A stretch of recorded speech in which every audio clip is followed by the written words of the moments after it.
Hello and welcome to my video. My name is Carter Voss, and today we'll be discussing the problem of what economic stability is, and who are the many different stakeholders that make up the economy. To get things kicked off, in today's world, almost everything depends on how well the economy is doing, whether you think it does or doesn't. Many people live from paycheck to paycheck, and if for some reason the economy were to tank suddenly, they would lose their jobs and many of their prized possessions. This brings me to think, what makes the economy stable?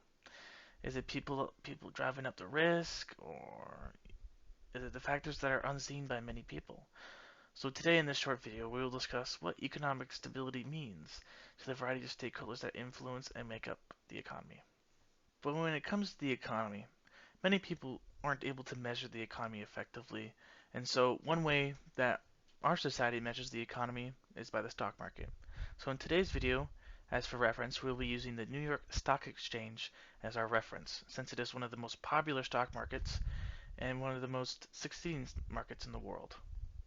Now let's move on and identify who the stakeholders are and what they define economic stability as.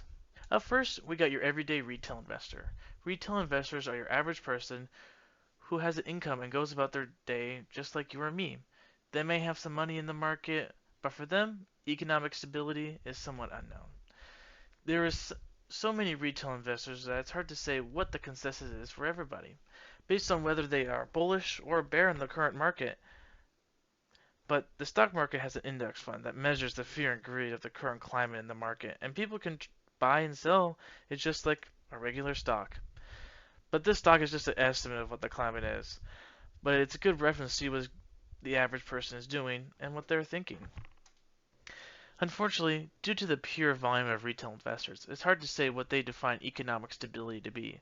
But if there had to be a basic definition, it would have to be an economy that is safe from disasters like the 2008 crash or the Great Depression, and that will have guaranteed returns on their investments for years to come. Next, we have the Federal Reserve as our next stakeholder, in which they have their very own interesting point of view on economic stability. The Federal Reserve, also known as the Fed, is the institution connected to the government. But the Fed's job is to keep the economy stable by managing the amount of money that is in circulation. While the Federal Reserve might not have a stance on making money in the market, they have by far the most influence on the economy. In order to prove this, many years in the past, the President of the Federal Reserve has been on the top 100 most influential people in the world many times, just because of the influence they have over the American market. If you've been paying attention in the financial news lately, you might know who the president of it is. If you don't, his name is Jerome Powell, and he has served as the chair since 2018 and was one of the many factors that brought the U.S. out of the recession after COVID. But he is also a big part of why the topic of inflation is such a concern for so many people.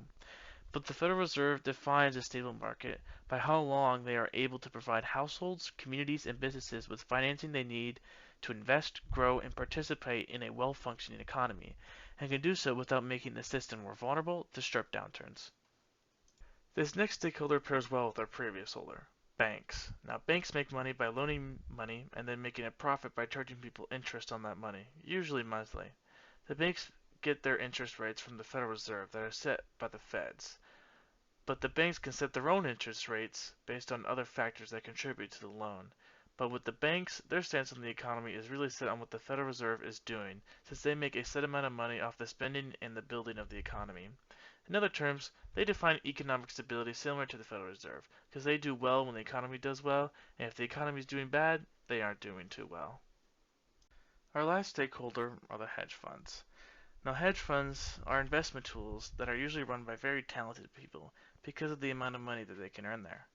Hedge funds try to beat the market to increase their profits. The only catch is that many hedge funds are locked out to many people who aren't wealthy, because you have to be willing to lose a lot of money since the investments are very risky. Also, many hedge funds lock people's money in the fund for about 1 to 3 years, so that the fund can use the money and be certain that it will be there in the investment for the time they allotted it for. One example of a hedge fund strategy is the long-short equity, which basically means they invest in one company and then short the other company, usually within the same field, then eliminating some risk and increasing their profits. Hedge funds define economic stability as crucial for their funds, as it impacts investment risks and returns.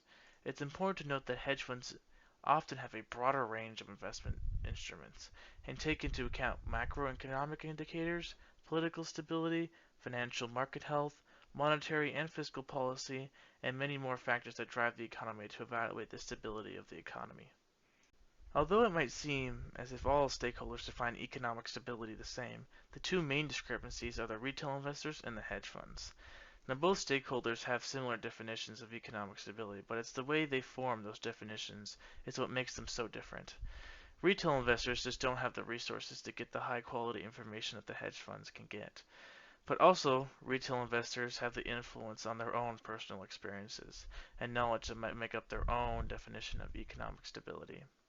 Having this difference in accessibility to information and quality of investments means that many retail investors who might not be as fortunate or as wealthy as some individuals won't be able to invest and get better returns for their investments.